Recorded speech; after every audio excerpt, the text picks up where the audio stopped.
Hello, my name is Deja, and this is my video diary of the process of Wanderlust Musings. It is March 10th, 2014. It is currently 11:15 p.m., and I am sitting in my kitchen on the countertop. The purpose of this video is to just explain to you Wanderlust Musings. What is Wanderlust Musings? Where did I come up with that name, and where did it come from?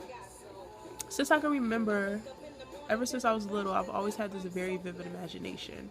I was the only child for very crucial years of my life. I didn't get siblings until I was about 13. So for most of my life, I was used to being by myself, and I found my outlet in my creativity and my imagination. So I would sit in my room, I would color, I would draw pictures, I would do arts and crafts, read, write, and that was always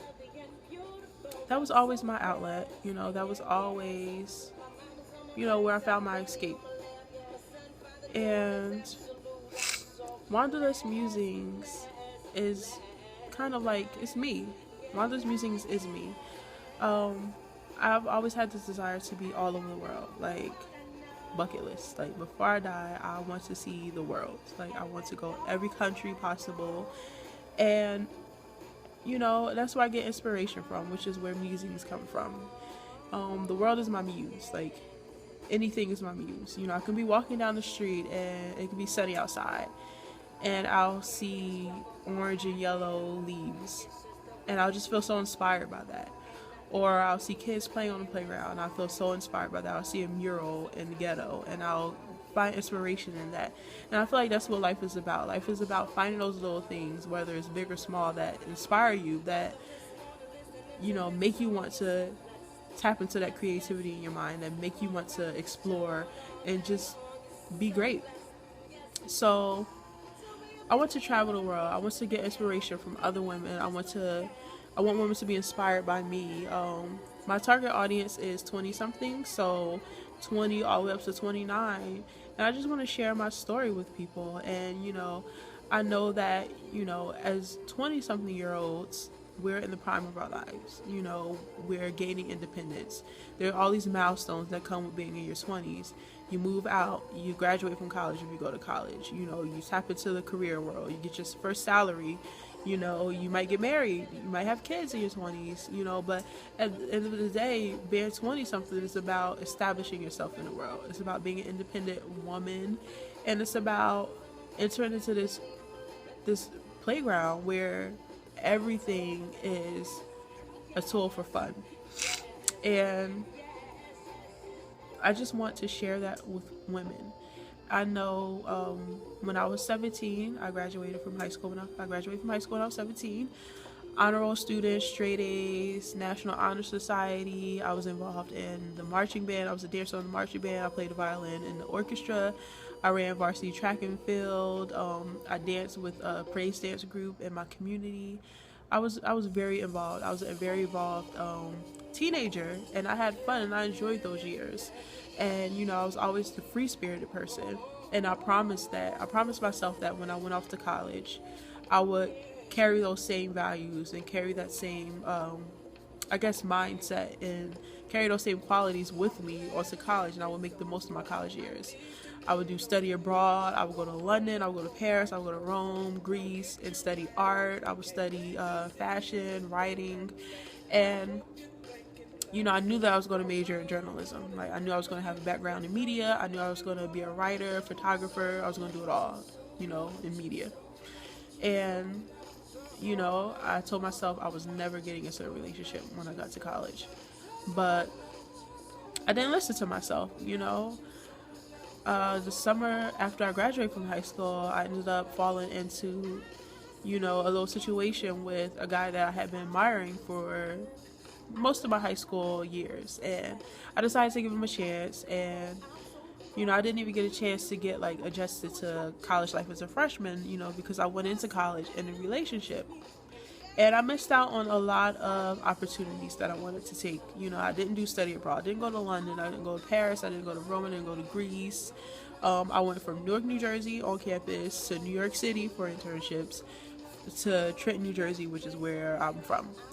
And it's always easy to place the blame on, the other person because, when you are in a relationship, there are obligations that you have. You do have to answer to someone else, and you do have to consider someone else's feelings before you make, really big decisions. And, I allowed myself to be guilt tripped into not doing all the things that I wanted to do. So I graduated in May of 2012 with a bachelor's degree in journalism and media studies. I had a few internships under my belt. I was blessed to get an internship at Shape Magazine in the beauty editorial department, and I met some amazing people. But, I didn't really feel fulfilled doing journalism.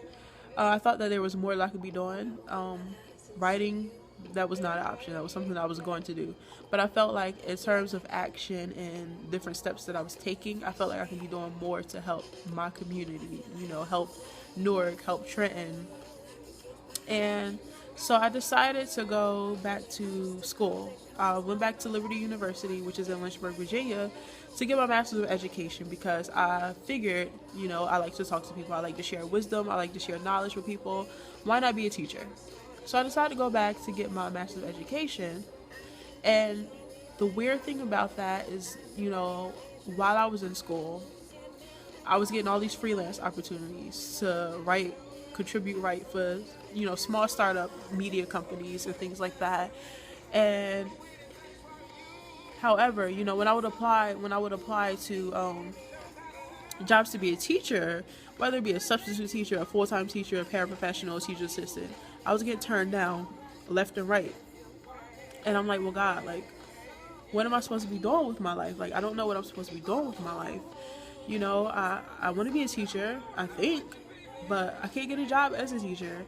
Journalism is kind of it's losing its flair to me, but that seems to be all that I can get, And at that time, I'm a part of a Christian sorority, Alpha and Omega Sorority Incorporated. And, I was raised in a Christian household, but at that time, I started to really doubt my faith, and I started to really question, why am I a Christian? Is God real? And things like that. So I kind of went into an isolation mode for a full year. I went to isolation mode for a full year where I kind of shut myself off from my sorority, from church, from people who are Christians. And I kind of went into this deep, I wouldn't say depression, but at that time I moved in with my boyfriend at the time. I moved in with him. It seemed like the right thing to do at the time. We were together for 5 years, and it made sense. But, in that isolation mode that I was in, and just spending time with him and only him, not really making myself available to friends and family and things like that, just always around him, and also neglecting my faith and things like that, I realized that the reason why I wasn't moving forward, the reason why I was stagnant, in my life, and the reason why I wasn't getting all the opportunities that I wanted was because, one, it wasn't where I was supposed to be, and two, God wasn't going to bless me with all these great things because I wasn't ready to receive them. So he told me that, this relationship that you're in, it's not a part of my purpose for you. So I had to end it, and it was hard to end a 6-year relationship with someone that you love based off the pretenses that I need to do better with my life, and I don't see this relationship being a part of my future. So I ended that relationship, and I started to find myself spiritually again. I started to pray. I started to strengthen my relationship with God again. And he laid on my heart, Deja, you've had this idea for this nonprofit for how many years now? 4 years. You had this idea for this nonprofit for 4 years now. Why haven't you done anything with it yet? You've always wanted to write a book. Why haven't you done that yet? You've always wanted to be known for your knowledge. You've always wanted to be admired for what you can share with people. Why aren't you there yet? So he took me out of that relationship to pretty much refocus me to my path that he had already set for me in the beginning. So after all that I've gone through career-wise, love and relationship-wise, friendship-wise, dealing with body and self-image, self-esteem, dealing with loss, dealing with all these things, you know, it's definitely made me a strong person. It's made me a very strong individual. It's built my character. You know, it's made me who I am today. And I know that there are women in other countries, women all over the world, women in states and everything that at some point in their life have experienced what I've experienced or are going to experience what I've experienced. So Wanderlust Musings came about, you know, I woke up one day, I'm like, I'm going to write this book. I'm going to stop playing, I'm going to write this book. I'm going to write this book, and it's going to be a mix between autobiographical and it's going to be a mix between, you know, I would say self-help. Because in me sharing my story, it can be helping someone else's situation. And, you know, that's where the whole idea for the book come from. Now, the website will be a media focused type of website where I and, you know, a staff that I acquire will be writing articles, multimedia, photography, and everything that deals with, you know, women issues, that deal with being a woman on a mission, like just women on a mission. That's the theme. And the YouTube series is basically the same, but you know, the YouTube series will focus more on lifestyle things like healthy eating choices, love relationships, advice, things of that nature. And also with the mentoring program that I'm coming up with is called WIT, Women in Transition, whereas Wanderlust Musing focuses on 20-something, so from 20 to 29. WIT, Women in Transition, focuses on girls ages 10 to 18 because the average 10-year-old is in the 5th grade. And, you know, you're in 5th grade, you're in elementary school. And when you're in elementary school, there isn't much freedom. You know, you have to walk in the line to go to classes. And, you know, at that point, you're transitioning from 5th grade to the 6th grade. And that's when the onset of puberty comes. So you're dealing with physical changes, mental changes, and emotional changes. And, you know, going to middle school, you get faced with so many issues. Like, you get faced with so many different issues. And it's always good to have a mentor. It's always good to have, you know, someone there to guide you through those different transitions that you're going through. For me, I had puberty in the 5th grade. I was 10, literally 10, and I hit puberty. And I didn't know what was going on. You know, I was embarrassed. I was self-conscious, and that just opened up the door to so many body images, like body image issues that I had with myself. By the time I got to middle school, you know, my body was changing, you know, and I had developed an eating disorder. Like, I developed an eating disorder. I was anorexic in middle school and then for most of high school. I wouldn't eat. I didn't eat breakfast. I made it a point to not eat breakfast. If I ate school lunch, it would be cold lunch, which would be like a salad or a sandwich. If I ate dinner, I would eat the vegetables only. I wouldn't eat the meat.